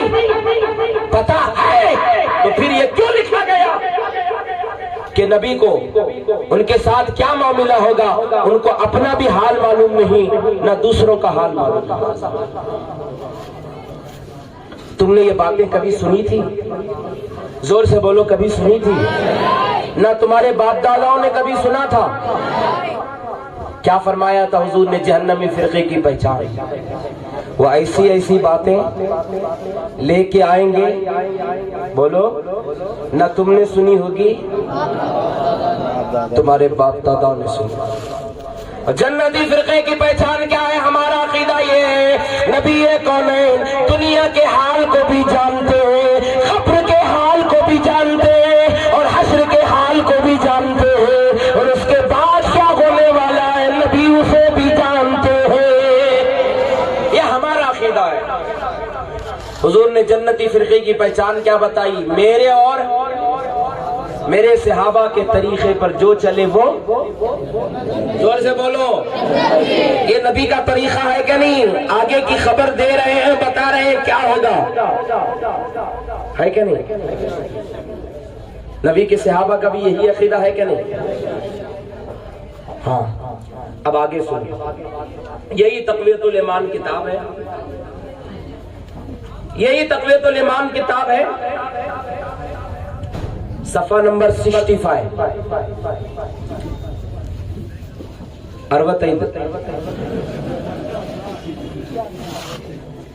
کتنا؟ ہاں ماشاء اللہ 65 صفحہ نمبر کے اندر اسی کتاب میں مولوی اسماعیل دہلوی ٹنڈا کا مولانا لکھ رہا ہے، خدا کی شان بہت بڑی ہے، اسی کسی کو انکار ہے؟ بے شک الحمدللہ بڑی ہے۔ اب خدا کی بڑائی بیان کرتے ہوئے، خدا کی حمد بیان کرتے ہوئے اس نے جو ڈاکہ مارا ہے وہ سن، خدا کی شان بہت بڑی ہے، تمام انبیاء تمام اولیاء اس کے سامنے ایک ذرے سے بھی کمتر ہے، معاذ اللہ رب العالمین، جو ایک ذرے کی حقیقت ہوتی ہے نا اس سے بھی کمتر ہے معاذ اللہ تمام اولیاء تمام انبیاء۔ یہ ٹنڈا کا مولانا لکھ رہا ہے، سرکار مدینہ صلی اللہ تعالیٰ علیہ وسلم کی جو عظمت ہے اللہ کے آگے ذرہ ناچیز سے بھی کمتر ہے، معاذ اللہ۔ غوث اعظم کی جو شان اور عظمت ہے اللہ کے آگے ایک ذرے سے بھی کمتر ہے، غریب نواز کی جو شان ہے وہ اللہ کے آگے ذرے سے بھی کمتر ہے۔ تمام اولیاء کا نام لیا، تمام انبیاء کا نام لیا، تمام انبیاء تمام اولیاء اللہ کے آگے ذرہ ناچیز سے کمتر ہے۔ میں کہنا چاہتا ہوں مردود پڑھ حدیث کی کتابیں، اللہ کے حبیب علیہ الصلوۃ والتسلیم کی شان میں قرآن میں آیتیں اتر رہی ہے، اللہ فرماتا ہے وَرَفَعْنَا لَكَ ذِكْرَكَ، اے حبیب ہم نے تیرے لیے تیرے ذکر کو بلند کر دیا۔ اللہ کا قرآن کہتا ہے النبی اولیٰ بالمؤمنین من انفسہم، نبی مومنوں کی جانوں سے زیادہ قریب ہے۔ اللہ رب العزت قرآن میں فرماتا ہے وَالضُّحَىٰ وَاللَّيْلِ إِذَا سَجَىٰ مَا وَدَّعَكَ رَبُّكَ وَمَا قَلَىٰ، اے حبیب تیرے چہرے کی قسم اور تیرے واللیل کے انبرین زلفوں کی قسم۔ اللہ اللہ قرآن عظمتیں بیان کر رہا ہے، یہ ٹنڈا کا مولانا کیا بول رہا ہے؟ ذرہ ناچیز سے کمتر ہے ماں۔ تم نے کبھی سنا تھا یہ؟ تمہارے آبا و اجداد نے کبھی سنا تھا؟ حضور نے جہنمی فرقے کی پہچان کیا بتائی؟ وہ ایسی ایسی باتیں لے کے آئیں گے نہ تم نے سنی ہوگی نہ تمہارے باپ داداؤں نے سنی۔ یہ طریقہ شان اور عظمتوں کا جو طریقہ ہے، یہ نبی کونین کا جو عقیدہ ہے تمام صحابہ کا، اور جو تمام صحابہ کرام کا عقیدہ ہے وہی اہل سنت و جماعت کا عقیدہ ہے۔ حضور نے جنتی فرقے کی پہچان یہی بتائی، سرکار نے یہی فرمایا میرے اور میرے صحابہ کے طریقے پر جو چلے گا وہ جنت میں جائے گا۔ آج ہم لوگ غوث اعظم کو مدد کے لیے پکارتے ہیں یا نہیں؟ پکارتے ہیں الحمدللہ۔ غوث اعظم خود ارشاد فرماتے ہیں میرا مرید مغرب کے کونے میں رہے میں مشرق کے کونے میں رہوں، مدد کے لیے پکارے گا تو میں اس کے سر پہ ایسے ہاتھ رکھوں گا جیسے زمین کے اوپر آسمان نظر آ رہا ہے، جہاں سے بھی وہ پکارے غوث اعظم مدد فرماتے ہیں۔ الحمدللہ ثم الحمدللہ، ایسے لاکھوں کروڑوں لوگوں کو میں کھڑا کر سکتا ہوں جو غوث اعظم کو مدد کے لیے پکارا، ان کی جھولیاں بھر دی گئی۔ جو کئی لوگ تھے جن کی اولادیں نہیں ہو رہی تھی، انہوں نے غوث اعظم کو مدد کی گہار لگائی، غوث اعظم نے بغداد سے کرم کیا۔ میں اکثر لوگوں کو یہ سنا ہوں کہ جس کا نام غلام غوث ہوتا ہے یا عبد القادر جیلانی ہوتا ہے، ان کی مائیں، ان کی دادیاں، ان کی نانی کہتی ہے حضرت ہمارے گھر میں اولاد نہیں ہو رہی تھی، ہم نے غوث اعظم کی بارگاہ میں نظر مانی، پکارا اے سرکار ہماری گود خالی ہے، اے سرکار ہمارے گھر میں اولاد نہیں ہو رہی ہے۔ الحمدللہ آج ہمارے گھروں میں اولاد اس لیے ہے غوث اعظم نے بغداد سے کرم کیا ہے، اس لیے ہمارے گھر میں اولاد ہے۔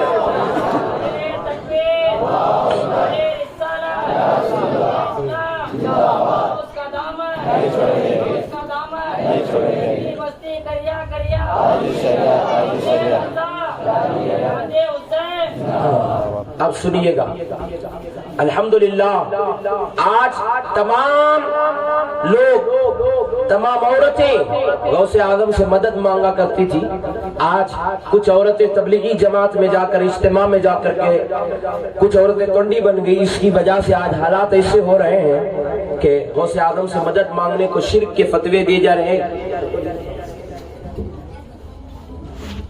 خاموش جاؤ۔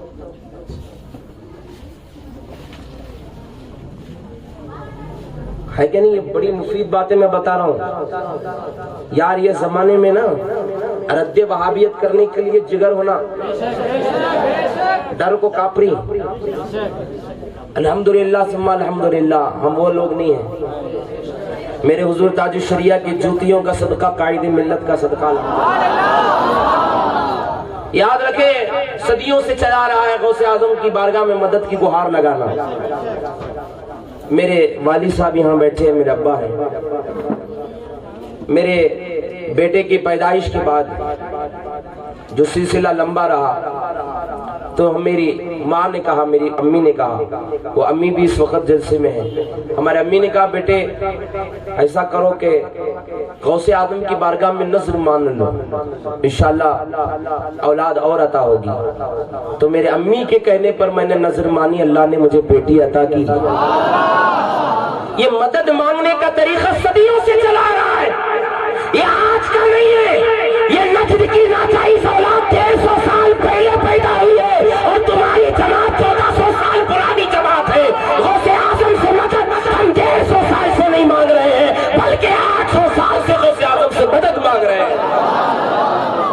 اس کے بارے میں ٹنڈیا کا مولانا 66 کے اندر لکھا ہے، یا شیخ عبد القادر جیلانی شیئا للہ، یعنی اے شیخ اللہ کے واسطے ہماری مراد پوری کرو، یہ کہنا شرک ہے اور کھلا شرک ہے۔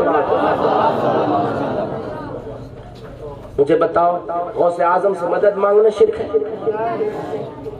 جب غوث اعظم سے مدد مانگنا شرک ہے تو سالار مسعود غازی کے بارے میں کیا خیال ہے تمہارا؟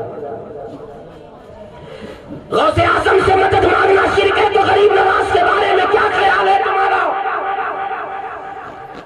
چلو یہ ساری شخصیتوں کو ایک طرف، حاجی امداد اللہ مہاجر مکی کے بارے میں تمہارا کیا خیال ہے؟ تو حاجی امداد اللہ مہاجر مکی اشرف علی تھانوی کے پیر و مرشد تھے، ان کا خود بیان ہے، میں ہر بار یا غوث المدد کہہ کر کے گہار لگاتا ہوں، میں فاتحہ بھی کرتا ہوں، درود و سلام بھی پڑھتا ہوں اور بارگاہ مصطفیٰ میں سلام کے نذرانے بھی پیش کرتا ہوں۔ اگر شرک ہے تو ایک مشرک کو اپنا امام مانا کیسے؟ ایک مشرک کو اپنا پیر بنایا کیسے؟ اس کا مطلب یہ ہے کہ تم بھی جانتے ہو حق پہ صرف سنی ہے، حق پہ صرف سنی ہے۔ حضرات محترم دیکھیں آپ، اس کے بعد بے شمار عبارتیں ایسی ہیں جو وقت مجھے اجازت نہیں دے رہا ہے۔ غیر اللہ کے ساتھ یہ عقیدہ رکھا جائے،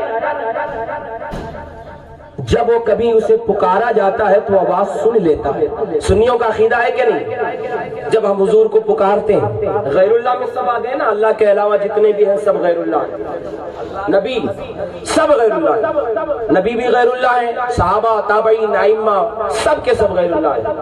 ہم پکارتے ہیں نہ کس یقین کے ساتھ کہ ہمارے نبی ہماری بات سنتے ہیں، پکارتے ہیں کہ نہیں، یہی عقیدہ نہ ہوتا ہے، یہی عقیدہ ہوتا ہے ہمارے نبی سنتے ہیں۔ یہ جو عقیدہ رکھ کے پکارا جاتا ہے اس کے بارے میں مولوی لکھ رہا ہے، وہ سنو کیا لکھ رہا ہے۔ غیر اللہ کے ساتھ یہ عقیدہ رکھا جائے، جب کبھی اسے پکارا جاتا ہے وہ آواز سن لیتا ہے، یہ عقیدہ رکھ کر کے غیر اللہ کو پکارنا شرک ہے، اس سے کفر لازم آتا ہے معاذ اللہ۔ یعنی سنیوں کو یہ کافر کہہ رہا ہے، نبی کو پکارنے کو یہ کافر کہہ رہا ہے۔ میں کہنا چاہتا ہوں خدا کی عزت کی قسم، احادیث کی کتابیں اٹھا کے پڑھو، کیا صحابہ نے حضور علیہ السلام کو مدد کو نہیں پکارا؟ صحابہ کرام نے مدد کے لیے پکارا۔ عباس علم بردار نے مدد کو پکارا کربلا میں، حضرت امام بوصری رضی اللہ تعالیٰ جو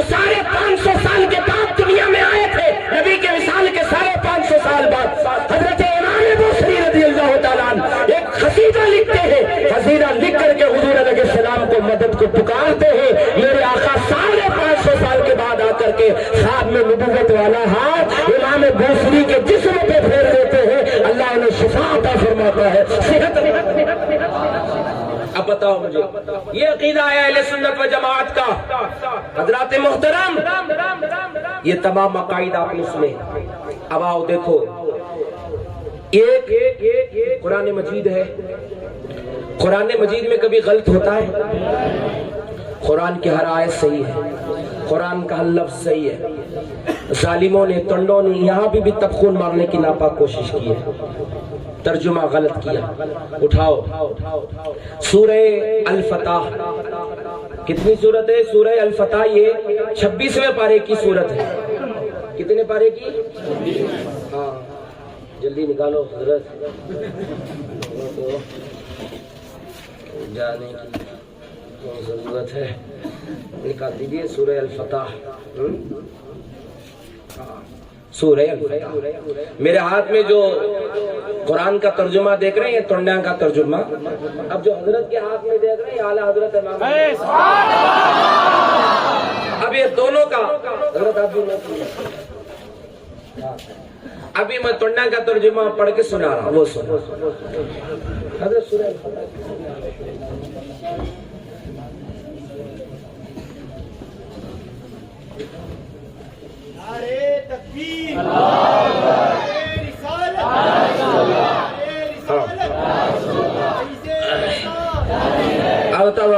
وقت بہت کم ہے، کمیٹی والوں کو بہت جلدی ہے آج۔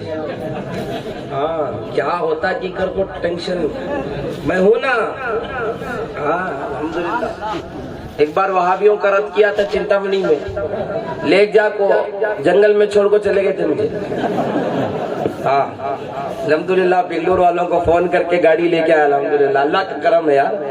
ہم جس کے لیے بولتے ہیں اللہ وہ ہماری حفاظت کرے۔ ہاں اب سنیے گا جو میں ترجمہ پڑھ رہا ہوں، سورہ الفتح۔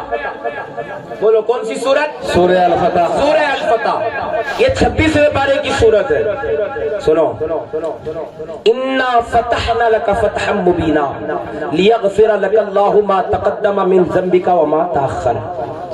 اس کا ترجمہ یہ تنڈا کیا کر رہا ہے سنیے۔ بے شک ہم نے آپ کو کھلم کھلا فتح دی تاکہ اللہ تعالیٰ آپ کے سبب اگلے پچھلے خطائیں معاف فرما دے، معاذ اللہ۔ نبی کو اس نے خطا کار کہا۔ کیا کہا اس نے؟ نبی کو خطا کار کہا۔ یہ کہہ رہا ہے ترجمے میں، تمہارے اللہ اگلے پچھلے خطاؤں کو اللہ معاف کر دے، معاذ اللہ۔ نبی کو خطا کار کہا کہ نہیں کہا؟ جب نبی خطا کار ہیں تو ہم جیسوں کا کیا؟ جب نبی گناہ کرتے ہیں تو معاذ اللہ ہم جیسے کیوں نہیں کر سکتے؟ معاذ اللہ، یہ تو سنت بن جائے گی گناہ کرنا، معاذ اللہ۔ بولو کہو معاذ اللہ۔ اعلیٰ حضرت کا ترجمہ سنائیے۔ ہاں اگلے پچھلے خطاؤں کو معاف کر دیا۔ اب اعلیٰ حضرت کا ترجمہ سنو۔ بے شک ہم نے تمہارے لیے روشن فتح دی۔ آئے ترجمے پہ قربان نہ جاؤ، ہم نے آپ کو روشن فتح دی۔ لیغفر لک اللہ ما تقدم من ذنبک وما تاخر، اس نے کہا تھا تمہارے اگلے پچھلے خطاؤں کو معاف کر دیا۔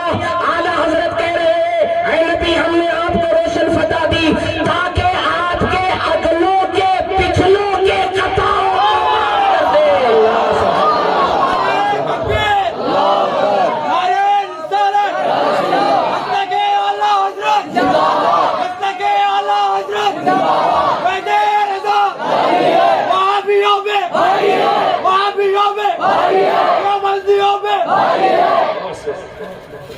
آپ نے سنا نا، اتنے بدترین لوگ ہیں یہ، حضور کی گستاخی کرتے ہیں، حضور کی انہوں نے توہین کی ہے۔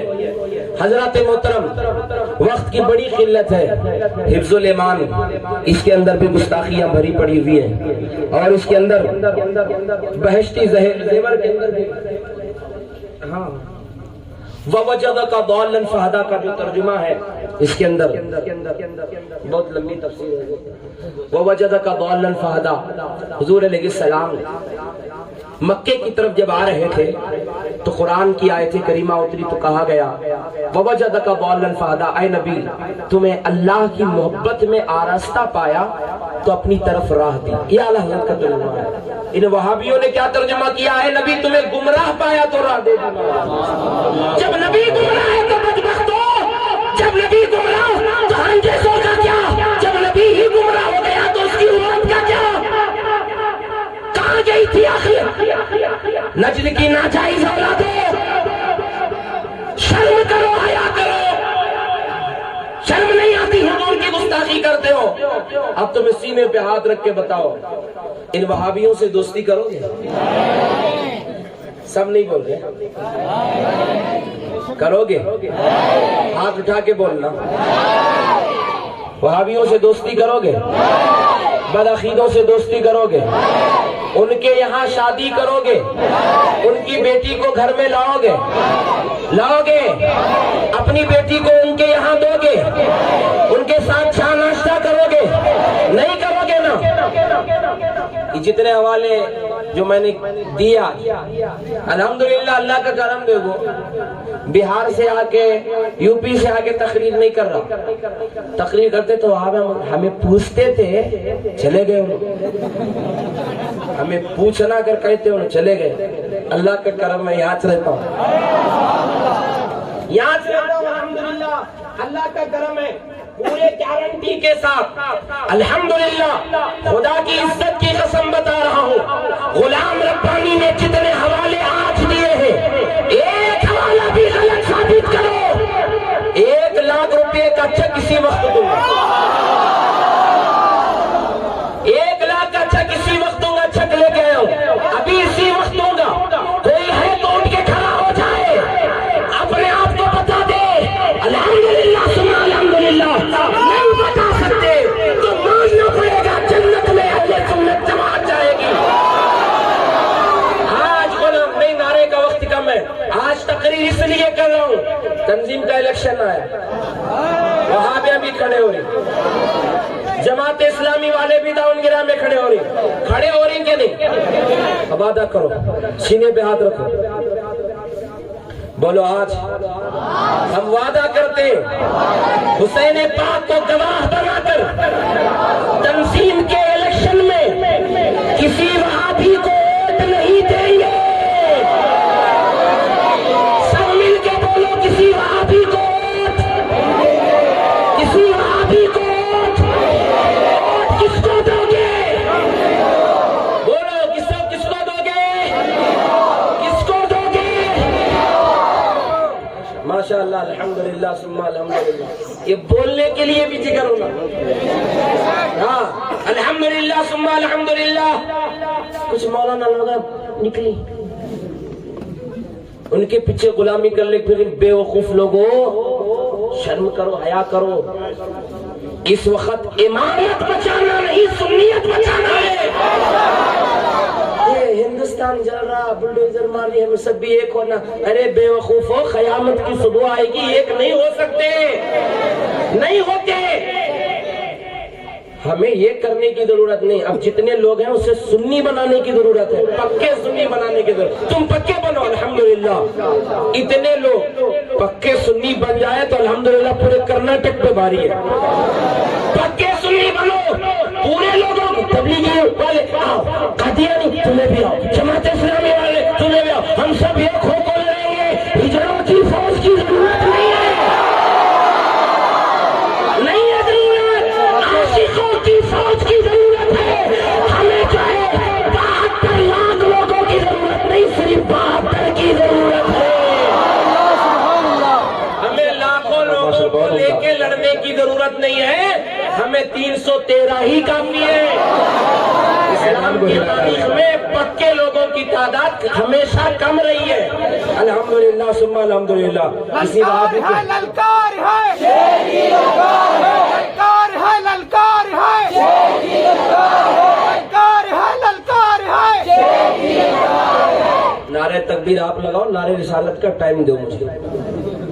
میری بہنیں جو خواتین اسلام اب تک گفتگو سنی الحمدللہ، ماشاءاللہ میں جہاں تک سمجھتا ہوں تبلیغی کے گھرانے میں بھی جو عورتیں ہیں نا وہ بھی سنی چاہیے، وہ بھی سنی ان کے گھروں میں، مگر کس کا بھی نہیں سنتی، انہوں 11ویں کرتی سوچیں۔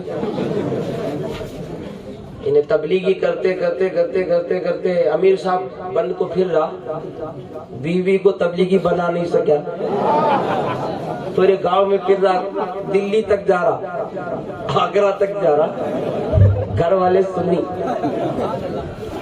خواتین اسلام سے میں کہنا چاہتا ہوں، میری بہنوں، ایمان بہت ضروری ہے، سنی بنو، تم سنی بنو۔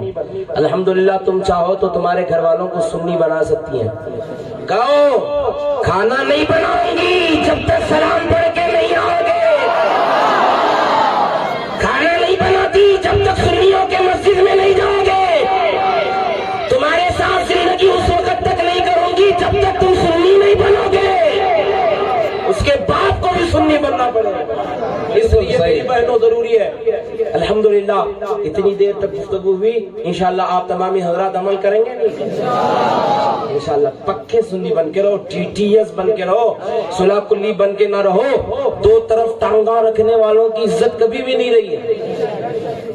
وہ بنگا رپاتا، کبھی یہ پارٹی میں جاتا تھا، کبھی وہ پارٹی میں جاتا تھا، لوگ عزت اس نہیں کرتے تھے، اس کا بھروسہ نہیں، اسے ووٹ ڈالنا نہیں، پتہ نہیں بھی جیت کو کون سی پارٹی میں جاتا کہ معلوم نہیں، عزت نہیں، پارٹی بدلنے والوں کی عزت نہیں، دو طرف ٹانگیں رکھنے والوں کی عزت نہیں، عزت اسی کی رہتی ہے جو ایک پلیٹ فارم پہ رہتا ہے۔ سنی بن کے رہو، سنی بن کے بنو انشاءاللہ تعالیٰ۔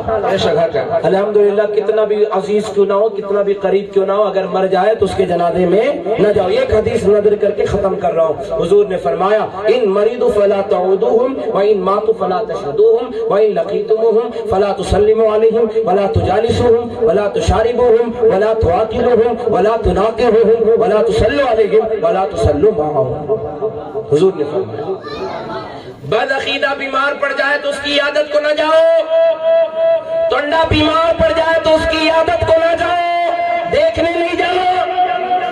میں نہیں بول رہا، اللہ کے نبی بول رہے، میری مت سنو، اللہ کے رسول کی تو سنو۔ بدعقیدہ بیمار پڑ جائے تو اس کی عیادت کو نہ جاؤ۔ وَإِن مَاتُوا فَلَا تَشْهَدُوهُمْ، مر جائے تو اس کے جنازے میں نہ جاؤ۔ وَإِن لَقِيتُمُوهُمْ فَلَا تُسَلِّمُوا عَلَيْهِمْ، ملاقات ہو تو سلام مت کرو۔ وَلَا تُجَالِسُوهُمْ، ان کے ساتھ نہ بیٹھو۔ ولا تشاربوہم، ان کے ساتھ پانی نہ پیو۔ ولا تواکلوہم، ان کے ساتھ کھانا نہ کھاؤ۔ ولا تناکحوہم، ان کے ساتھ شادی بیاہ نہ کرو۔ نہ بیٹی کو لانا ہے نہ بیٹی کو دینا ہے، رشتے نہیں کرنا۔ ولا تصلوا علیہم ولا تصلوا معہم، ان کی نماز جنازہ نہ پڑھو اور ان کے ساتھ نماز نہ پڑھو۔ کون کہہ رہا؟ نبی، حضور کہہ رہے۔ اب کیا کروں؟ ابھی دیکھیے بہت ساری باتیں ہیں یار۔ ہاں ایک بات سنیے، اب یہ دشمنی جو کرنے کی جو میں تعلیم دے رہا ہوں، یار حضرت کیا بات، دشمنی کرو گتی، اسلام دشمنی سکھاتا ہے کیا؟ محبت کی تعلیم دیتا کنڈیاں کے ساتھ، ہمیں سب مل کو انہوں بھی کلمہ پڑھتی ہیں، ہمیں سب ایک ہو کورونا۔ دور بڑا نازک ہے، گھران جل رہی، کیا نازک ہے جی؟ آرام بریانیاں کھا رہی۔ دور اس وقت نازک تھا، صحابہ کرام کتنی عظیم قربانیاں دے، وہ دور بڑا نازک تھا۔ بریانیاں کھا رہی، ایک وقت بھی چکیا پورے انڈیا میں بند کر ڈالے گوشت، مگر ہمارے داونگیرے میں نہیں بند ہوا، کھاری بھی۔ کیسا دور نازک ہے، دور تمہارا نازک ہے۔ الحمدللہ ایمان والوں کا نہیں، ہمیں جان سے پیاری نہیں کرتے نا، ہمیں اپنی جان پیاری نہیں ہے، ہمیں تو رسول اللہ سے محبت پیاری ہے۔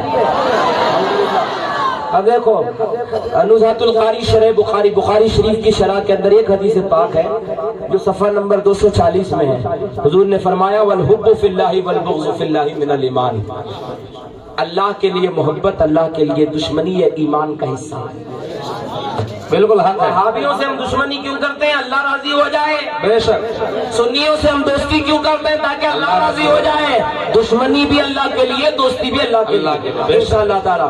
اللہ تعالیٰ سے دعا ہے مولا تعالیٰ ہم تمام کو حضور علیہ السلام کے ارشادات پر عمل کرنے کی توفیق عطا فرمائے۔